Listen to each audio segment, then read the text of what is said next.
So, geocaching is sort of like a treasure hunt. And what people do is they will take a little container. It can be a container that's itty bitty and only big enough to hold a piece of paper, basically. Or it can be like a big box. They'll go out somewhere in public, hide it. They'll take the GPS coordinates of it. Then they go online to geocaching.com and they make a profile page for this hidden treasure. And when it's posted, then anybody who accesses the website can look up, find the listing for it, and then try to go find it themselves. So people have fun planting these things, hiding them, and people have fun finding them. And you, when you find one, you go back onto the website and you log it, and you say, "I was here," basically, and that's how it works. How did I first get introduced to geocaching? Well, I had just started seeing a lady, and after, I don't know, probably about a week or something, she said, "I'm sort of into this thing, and some people think it's kind of strange." And I was like, "Okay, what are we getting into here?" She's like, you do it in public, and it's secret, and you don't want anybody to catch you doing it." And I was like, yeah, okay, like seriously, what is this? And it turned out to be geocaching. It's an excuse to go act really sneaky in public without actually doing anything bad, which is always fun. It's like being a Goonie, you know? It's like being one of the Goonies and running around and not really getting into trouble, but having fun. Not everybody knows about geocaching, of course, and those people who don't know about it are referred to as muggles. Come on, muggles, go away. And the idea when you are geocaching is to try to be as discreet as possible, because when people find out about these things, you know, sometimes if they see someone acting suspicious, you know, because when you're searching for something, you stick out. You stick out really badly, and people go, "What is going on?"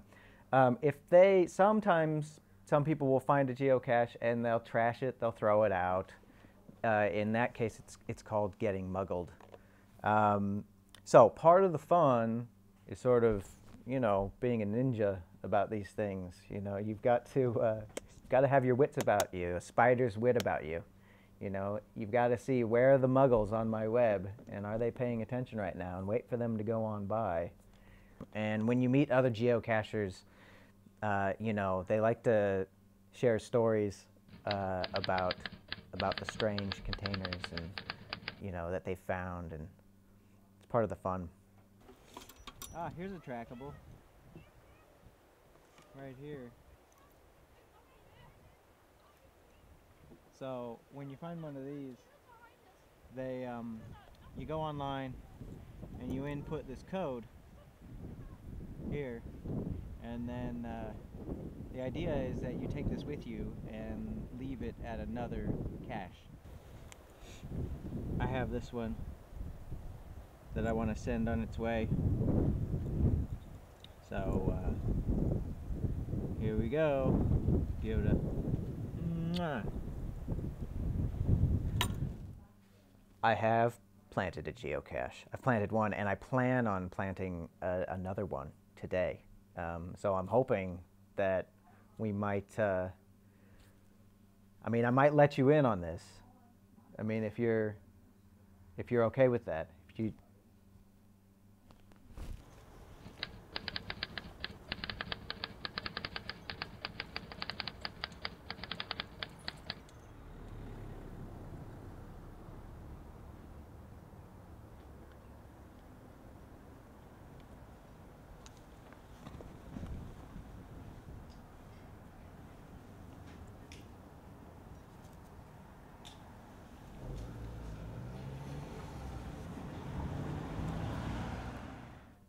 Bray is a fantastic location for geocaching, uh, partly because it's where Europe's first geocache was placed, just along the cliff walk.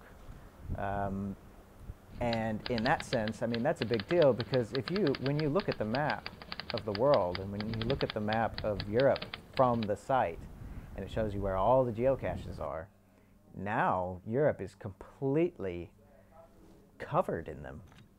And so to have the first one here just down the road, you know, you go down the beach and there it is.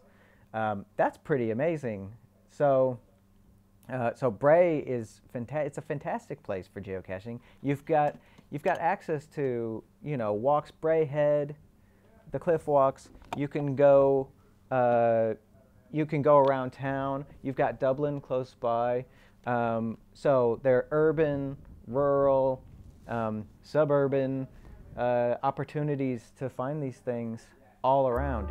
It's a fantastic location for this hobby.